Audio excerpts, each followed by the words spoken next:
firsthand what we do related to one of our preventative maintenance services.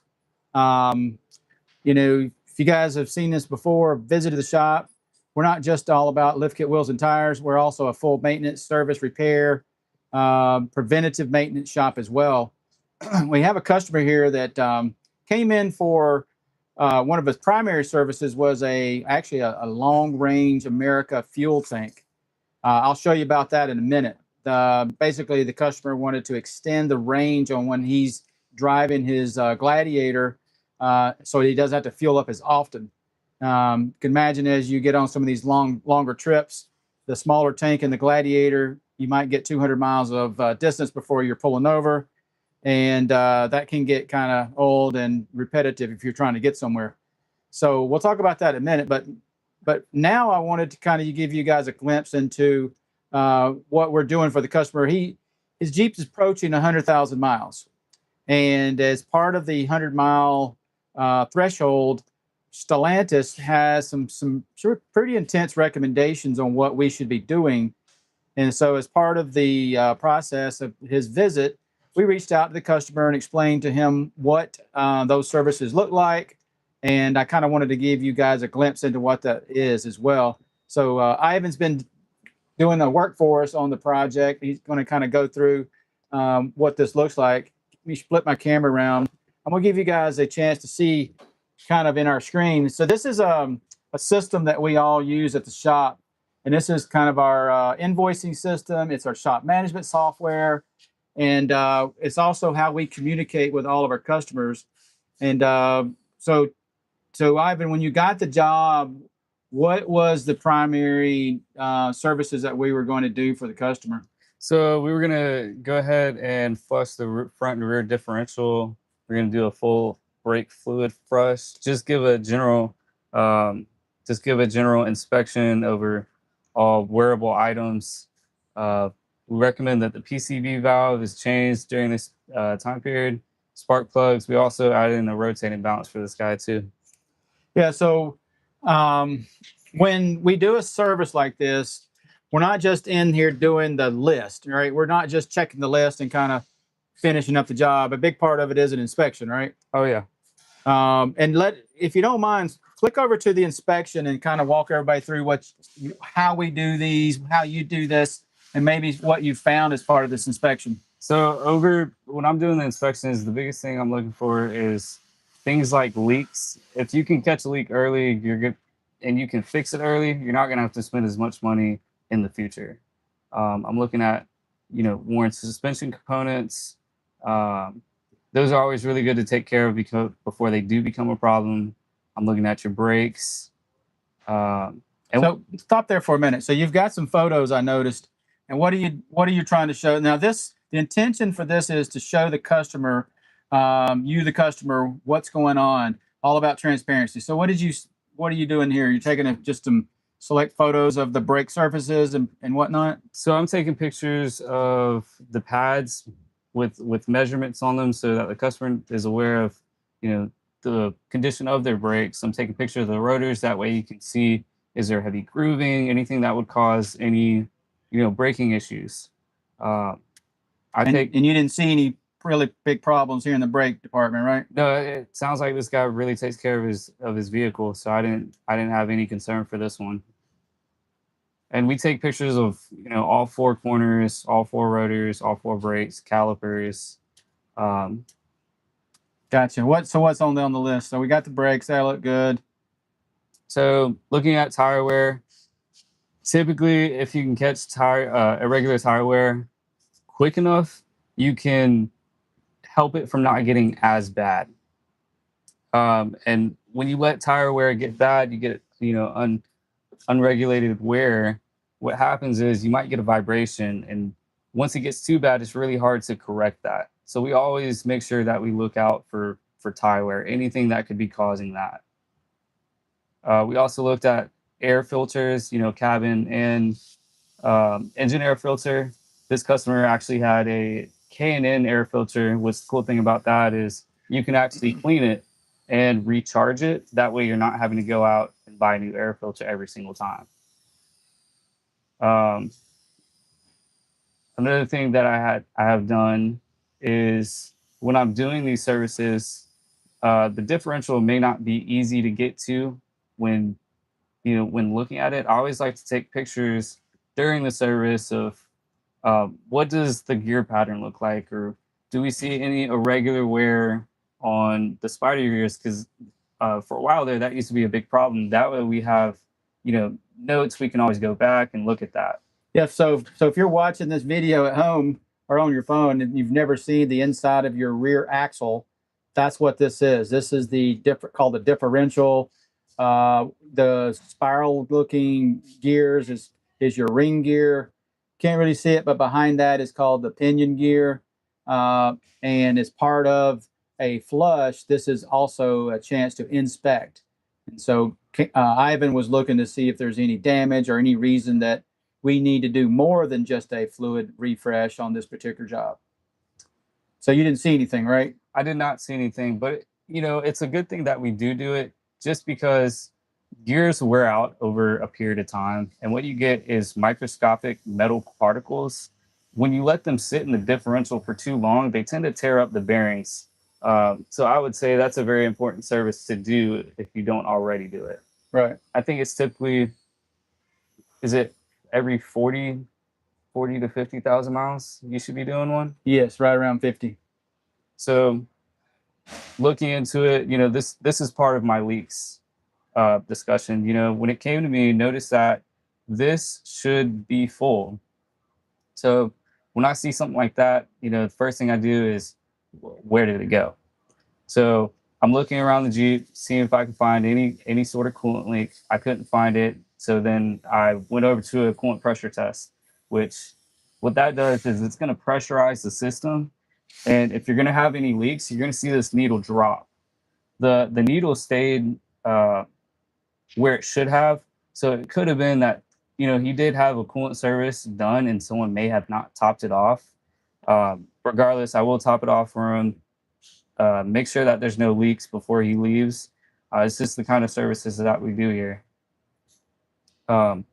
Looking at the battery, typically when a vehicle is here for an extended period of time, I would say, whether it's majority of the day or, a couple of days, what I like to do is actually set the battery on a battery charger. The worst thing that you can do for a battery is just let it sit. What happens is the battery actually degrades inside. And if you let it degrade too long, what happens is you're going to be going through batteries really, really, really fast. Yeah. So if you're doing this project at home, it's not uncommon for you to get into the middle of it and realize you're missing a part or it's the wrong part. Maybe you inspected a component and didn't have the parts, and so it could end up sitting for an extended period of time. And it's also this. Let me show you what we're talking about here. This particular unit made by Snap-on isn't just a battery charger, but it actually can also repair and recondition batteries. So as part of what Ivan's doing, he's not just really topping off the battery, so to speak. This device will also potentially recover a battery if it's got some issues. And so we just think it's a great service that we're kind of offering as part of one of our maintenance and repair type jobs. So instead of it just sitting in the engine and possibly draining slowly and not having any chance to kind of recover while we're doing the job, we're actually kind of keeping everything looking after. So I like that. I like that a lot. We've got a couple of those Snap-on units in the shop to do that service with. Another service we do, a lot of newer cars actually have auxiliary batteries. I know the Jeep is not easy. The Jeep's auxiliary battery is not easy to get to. So whenever I do have the chance, I do like to test it, make sure that, if it needs an auxiliary battery, we put it in. It is kind of a hassle to get to, but, I want to make sure that I'm offering the best for our customers. Wait, you're saying the Jeep has two batteries? Jeep has two batteries. Yeah, I remember when that 2018 JL and Gladiators started coming out, and it wasn't quite obvious that there were two batteries. It was up in the next year to two, and we started seeing some problems, and we kind of discovered that there is a secondary battery. Think about this battery the size of a motorcycle battery. It's located underneath the main battery. And in our experience, if that battery begins to fail prematurely before the primary battery, it can literally cause that primary battery to fail as well, because it makes it work harder. And we always recommend when one fails to replace them both as a team. So that's kind of what we're looking at here. Now, is this a device that's testing the battery? This is a battery tester. So what it's looking for is resistance and how well the battery can hold a charge. All right, so it puts a load on it, and how does it recover after you put the load on it? Typically, after I do that test, I typically will put it back on the charger. I'm just looking to see, do we have a good battery, or is this something we should take care of rather sooner than later? Gotcha. Okay. Good deal. So that auxiliary battery tested good? It did. It did. And I actually just put it back in the vehicle after sitting on the charger. Okay. Looking at spark plugs, this is another item that I did. I'm still working through the job. I like to take pictures of what the previous spark plugs look like. That way, you know, if this guy ever has an issue with that, we could be like, hey, we noticed we might have, you know, this one might look a little wet. It's just something to look for. And typically I like to order these, you know, this is bank 1, cylinder 1, 3, and 5, just to keep them in order. Took pictures of the intake manifold gaskets. Typically on the 3.6 liter Pentastar, the upper intake actually covers the whole driver's side. You cannot get to the ignition coils. Wait, so if someone watching this video at home is thinking about doing their own spark plugs, you're saying you got to take the top of the motor apart to get to the plugs? Correct. Wow. Okay. Correct. You have to take the upper intake off, and this is kind of what it would look like after you've taken that off. With the JLs, there's a little bit more to it than the JKs. The JLs actually have an EGR tube. You do have to take off, and I would highly recommend make sure that you have those gaskets. There's 2 gaskets that are on the EGR tube, and you do have to remove the tube to be able to get to this back ignition coil. You can, I tried. You cannot get it out without that EGR tube off. And also, if you look at the Stellantis guide about doing this job, they direct you to do that anyway, correct? Yes, they did. So can you click over to? I see you still have that open, don't you? Yeah. Yeah. So, when you're working with, did you close out your window? I have no idea. Oh, there it goes. So when you're working with us at JKLand, you know, we do have, in my opinion, the best guides that can, you know, that we can possibly get. This is the same guides that a dealership technician would use to do these jobs. We're not just kind of making it up as we go. We do have the actual proper Stellantis Jeep guides that is used at the dealership. That way we can ensure that all the techs working here are following best practices, the proper torque cycles, the procedures of taking something apart. Sometimes there's unique tricks to that so that you can get the job done more efficiently. And so that's kind of what Ivan is talking about, explaining some of the key reasons why we took this particular EGR valve apart. Let's go over to the Jeep real quick. Okay. So we're kind of in the finishing up stages on this project, right? Yes. So where is the show? Just to let everybody know where the intake is. What some of the things this is put back together. So what all we have to take off? So this is your intake manifold. This is the big piece I was just talking about. This is your intake. This also has to come off. Your whole battery box, that has to come off. The fuse box. Yes. It makes it a whole lot easier to get to. Right. And then over here on this side, what all do we have to take out here? So this is the EGR tube I was just talking about. Not exactly the easiest to get to, and especially, you know, when you're talking about this here, this tube right here, it kind of goes down. It's hard to see. Oh, I see. If I had this removed, you could probably see it a whole lot better. But it connects to this piece right here. This is it's blinked out. That's okay. But all right, let me get a little flashlight in there. You can see a little bit better. EGR tube connects from this this tube all the way up to here. Wow. Okay. Really a hassle to get to, and it covers up all your openings for your spark plug, boots, and coil packs too, right? Yep. Yeah.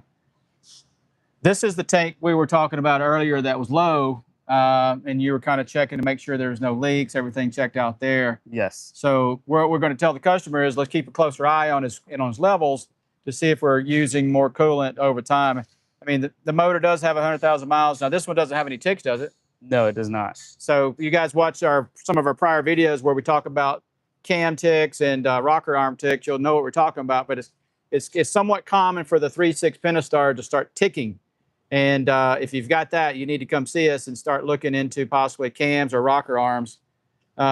So any other quote pro tips if you're customers watching this, or you're watching this at home and you're thinking about doing this job yourself, did you have to take the alternator out too? I did not have to take the alternator. You can it's when you're doing this kind of job, it's not in the way. I would honestly just leave it where it's at. You could get to everything just fine. About how many hours, think about just the spark plug job, roughly does it take? And that's having all the right equipment, having the right tools, having the know-how, talking 2 hours, we're talking 8 to 6 hours, roughly what we're talking. I'd say probably 2 to 3, but I've been doing them quite a while. I kind of know the ins and outs of the 3.6 liter Pentastar, know what you have to take off, know how to get to it. It can be tricky for people I've never done before. I'm not saying you can't do it. So it's probably a long Saturday or Sunday kind of day. Absolutely. Get up in the morning, get all your stuff. Because if you're like me, you're probably going to need to take a couple more trips to the parts store. You're going to get everything you think, and then you're going to realize you forgot that EGR gasket. Yeah. Some of those little things that happen during the disassembly phase. But yeah, it's doable. But if you guys don't feel comfortable doing that, that's where a shop like JKLand comes in handy. I want to point out a couple of other things.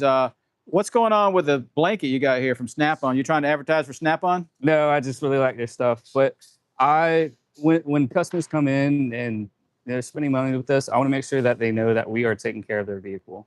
One of the things I like to do, as you can see, when you're taking battery boxes out, all the aftermarket wiring, you got to have somewhere to put it. That way you can get, the battery tray out. I love this. If I'm ever doing front end work, I'll put one on here. I'm really big on protecting customers' vehicles. And it's not just the fender covers. I recently just got this cart. I've seen a lot in the past at previous shops. A lot of technicians will actually store things like right here, put nuts and bolts right here. And honestly, the worst thing to do is say I had to go get something from somewhere and something fell down and I didn't see it. So I really like to make sure that I'm courteous, I'm conscious of what I'm putting where. That way, we don't have any surprises or any issues that I could have prevented.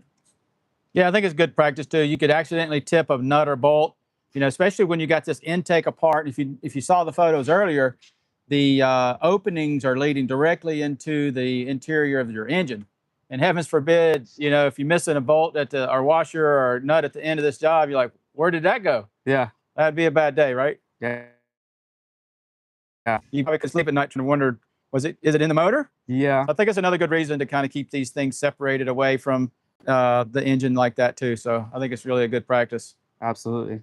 Okay, well, anything else you want to add? I'm going to kind of wrap up the video here for a minute. I think that's it. I'm just wrapping up, getting it all back together before we do this long range America tank. All right, I'm going to show you guys before we close up what I meant when I said long range America tank. What is that? Long range? I mean, it sounds like high hole silver or something. I don't know.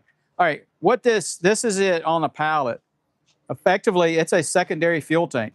And we will install it on the driver's side, just opposite the primary fuel tank. Primary fuel tank on a Gladiator and a Wrangler is on the passenger side. It kind of goes behind the front seat all the way to the rear axle area.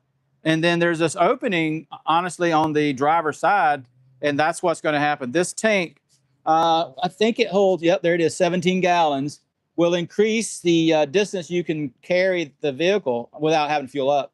And it'll come with a couple of switches on the inside of the Jeep that's going to let him move. Basically, it's a transfer tank. He'll be able to transfer the gas from this tank into the primary one effectively extending the distance before he has to go stop at a gas station.